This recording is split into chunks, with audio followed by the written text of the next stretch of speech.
Well, guess what, guys? 2 more weeks. 2 more weeks from today, and we'll finally be through with this circus that the presidential race has become.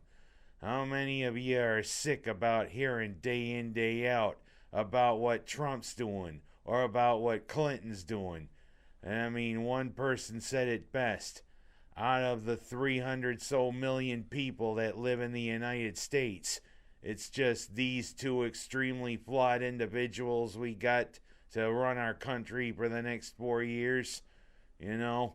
But I do have to say one thing about Matt Dowd, the reporter for Good Morning America, because right now, Trump's right now down to his last at bat, if you know what I mean. But he likened what Trump has to do in the next 2 weeks to what happened 20 years ago with the comeback. But he got two facts wrong.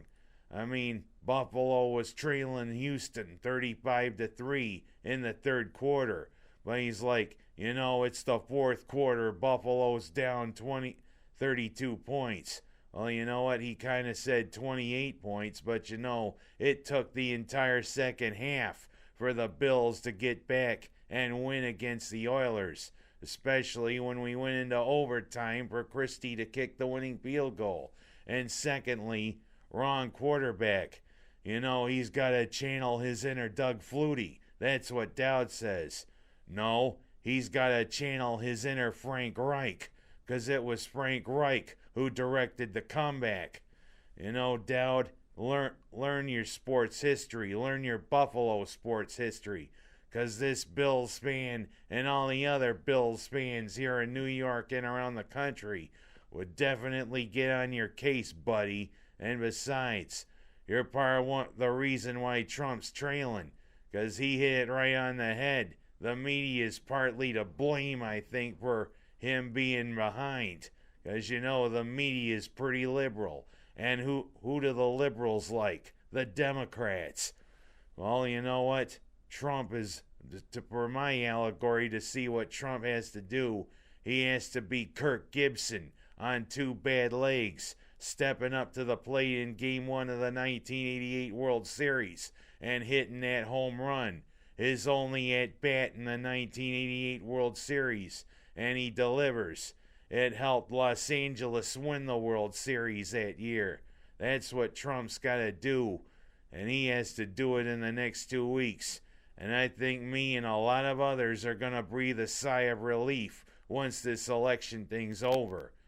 And I should say, speaking of the World Series, boy, two of the hardest luck teams in the country or in any sports are going to be playing for baseball's prize. Yes, Cleveland and the Chicago Cubs are going to be playing for the World Series. And you want to know how long these two cities have suffered with their baseball teams? It's been since 1948 that Cleveland has won the World Series. And for Chicago, it's been since 1908. And of course, there's all of those curses supposedly associated with the Cubs. The curse of the Billy Goat, the curse of the Black Cat, and the curse of the Bartman, which I think was definitely unwarranted. Who thinks that Bartman had a right to the ball? The thing is, that ball was right in the gray area. So you know what? It was up for grabs by a fan or Moises Alou. But because Moises Alou had to throw a fit, Bartman became the object of scorn and ridicule. Unfortunate. But those Cubbies play in one of the grand old stadiums of baseball. Heck, even I want to get to Wrigley Field at least once in my lifetime. Yes, getting to Wrigley Field is on my bucket list. But you know what? It would be sweet if the Cubs finally did win the World Series. But it would be sweet if the Indians did win the World Series. You know what? There's talk about maybe Charlie Sheen trying to channel his character Ricky Wild Thing Vaughn to throw out the first pitch at one of Cleveland's games. You know what? I wonder if Bob Uecker's going to be there. And the pitch, just a bit outside. You know what would be even better? If Willie Mays Hayes there, the character Wesley Snipes played in the movie, came up and stole second. Or Corbin Burnson as Roger Dorn trying to field a ball, which he didn't do too well in Major League. Or Dennis Haysbert as Pedro Serrano, holding the bat, channeling his voodoo.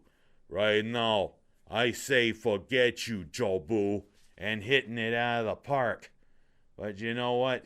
I'm not really channeling any favorite this year. I mean, I'd love to see either team win the World Series. But if you ask me who I'll pick, I'd like to see the Cubs do it. It has, after all, been since 1908 that they won the World Series. So you know what? May the best team win. I'm going from talking about the World Series to going to some funny story I heard. Some guy in Maine held up traffic in Portland because he dressed up as an evergreen tree in an intersection. Well, you know what? There are better ways to get your point across, buddy. You know, they say they want to put down roots somewhere, and they want to branch out.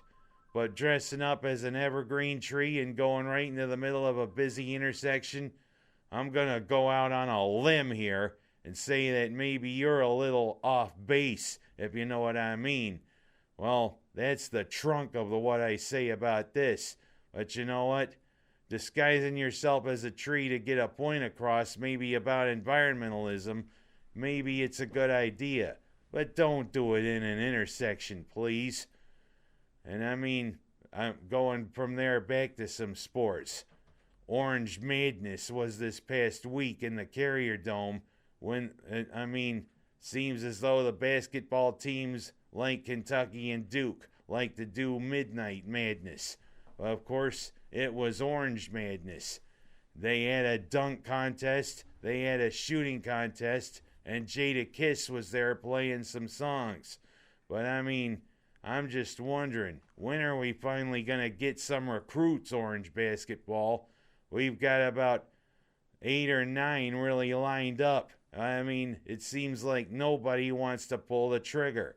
I know Quade Green, Amadou Diallo are 2 big recruits Syracuse are really looking at, and also a kid named Brissett who's from north of the border, a place where a lot of schools don't go to get recruits. Well, a lot of people remember Chris Joseph came from Canada, and Canada also can have some recruits from the past. But Syracuse, it's time to start signing the recruits. From the estimation of the ACC preview that I got a couple weeks ago, Syracuse may need to sign at least 6 players for next year. But I'm not really happy about going the graduate route again, although we got Gillen and White this year. But Syracuse needs to start signing recruits. The season starts in about 2.5 weeks against Colgate.